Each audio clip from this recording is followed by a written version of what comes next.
He didn't need a confession, he needed a pattern. If Angel Batista didn't know Dexter outright, he quietly assembled the only set of clues that survives the noise, from LaGuerta's crusade in season 7 to the pen in the neck footage in the season 8 finale, and finally to a photo in New Blood that snaps the past into focus.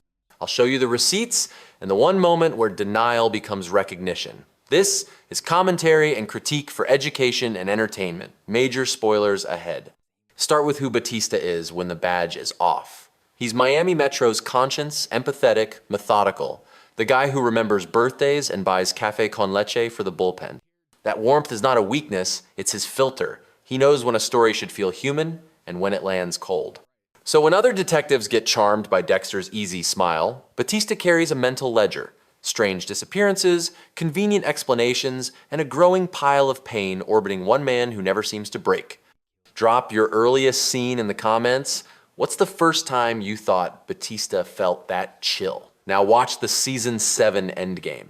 Maria LaGuerta goes beyond whispers. She builds a theory that clears Dokes and points at Dexter. Batista doesn't endorse it publicly, but he sees the machinery. LaGuerta expedites Hector Estrada's release, sets bait, and chases the one thread guaranteed to draw out a killer with a code. Hours later, LaGuerta is dead under confounding circumstances, and Estrada is nearby. Batista knows the paperwork, the phone calls, the timing. He can't prove Dexter did it, but nothing about that night behaves like chance. Receipt 1 lands like a quiet bruise. Season 8's interrogation room tape. Oliver Saxon sits across from Dexter. No chaos, no struggle, until Dexter uses a pen and opens the neck with surgical accuracy, then steps back like a man who's rehearsed calm. Batista watches that footage. Quinn jumps to self-defense. Batista's face doesn't, he signs the line the system needs, but the economy of motion he just saw does not vanish from a veteran cop's head. He files it. Receipt 2 is the storm. After Deborah's death, Dexter sails into a hurricane and vanishes. Men do flee. They also break, hide, and start over. But for Batista, the combination is bizarre. A cop-killing surgeon dies on camera by Dexter's hand, LaGuerta's crusade ends in her own death, and then Dexter dissolves into weather. If Batista believes in coincidence, he's never believed in it less. Why didn't he move then? Hold that loop. The answer lives in the same heart that made him such a good detective. Loyalty, grief, and a code that says you don't burn your family without proof you can carry into court. Batista also knows the cost of accusing and missing. He watched what happened when Dokes got named the Butcher. He won't repeat a tragedy because of a hunch, even a strong one. Receipt 3, Season 7, LaGuerta's Files. Batista knows she collated bank records, boat logs, shipping yard movements, and the Estrada maneuver. He also knows she was closing on something real. When a crusade ends in a coffin, the evidence doesn't evaporate, it hardens. Batista is the man left holding that weight at Miami Metro. Counter theory time. Some fans argue Batista was naive, too trusting to see Dexter. That take collapses under the receipts. Naive cops don't freeze frame and execution-style self-defense and keep showing up for the hard conversations. Naive cops don't carry LaGuerta's logic in their pocket for years. What Batista was is human, loyal, and painfully aware that suspicion without final proof can shatter an entire department. He chose restraint until reality forced his hand. Now, New Blood changes the oxygen. Receipt 4 happens out of town. At a law enforcement conference, Batista mentions Harrison Morgan without thinking it's a bomb. He says the name out loud, and a chief from Iron Lake, Angela Bishop, suddenly has a missing puzzle piece that doesn't belong in her zip code. Batista doesn't shout, "Dexter's alive," in a crowded room. He does what he's always done. He listens, he connects, and he follows up. Receipt 5 is the photo. Angela sends him an image of Jim Lindsay sitting where Dexter doesn't exist.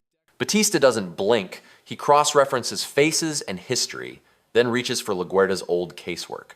The man who signed off on the Saxon video is the same man who now says, in effect, "I'm coming with the Bay Harbor file." That's not curiosity anymore. That's recognition.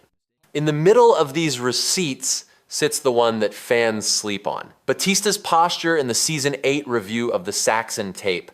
Watch how he doesn't jump to the microphone.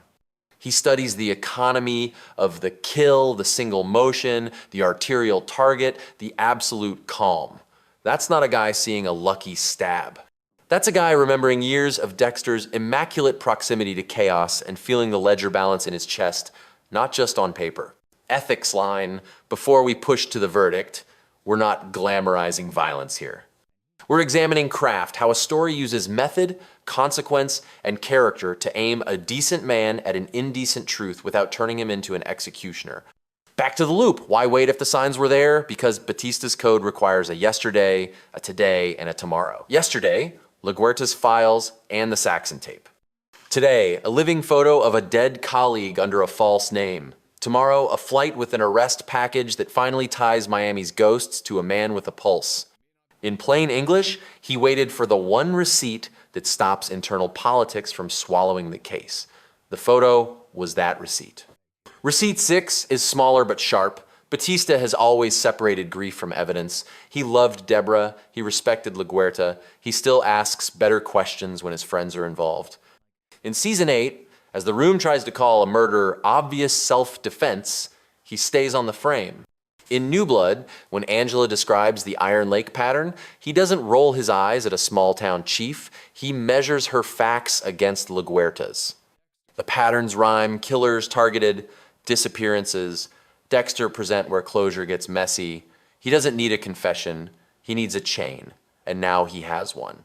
Here's the strongest receipt, placed where it belongs. The decision to come to Iron Lake with LaGuerta's Bay Harbor materials. It's the moment the past and present become the same case. Batista stops being a friend who hopes and becomes a captain who knows. Not because of a feeling, but because a dead man has a new name, a familiar son, and a trail that matches LaGuerta's map, point for point. Denial can't breathe in that room. Some viewers still say, if he knew, why didn't he ever say it out loud back in Miami? Because saying it without the final link would have blown up Deborah, shattered Quinn, and turned Miami Metro into a crater. Batista's choice wasn't between truth and lies, it was between an accusation that dies in committee and a case that lives long enough to stop a killer. When Angela called, he finally had the case. Type, I saw the receipts if you'll rewatch the season 8 tape and the New Blood reveal with this lens. And tell me the earliest scene where you think Batista's face says more than his words. Verdict. Batista didn't stumble onto Dexter at the end, he built the mental case year by year and waited for the one piece no defense attorney could wave away. The clues were never loud, but they were always there, and once the photo landed, the whole story aligned. Subscribe to Scene Autopsy, where we solve television mysteries with receipts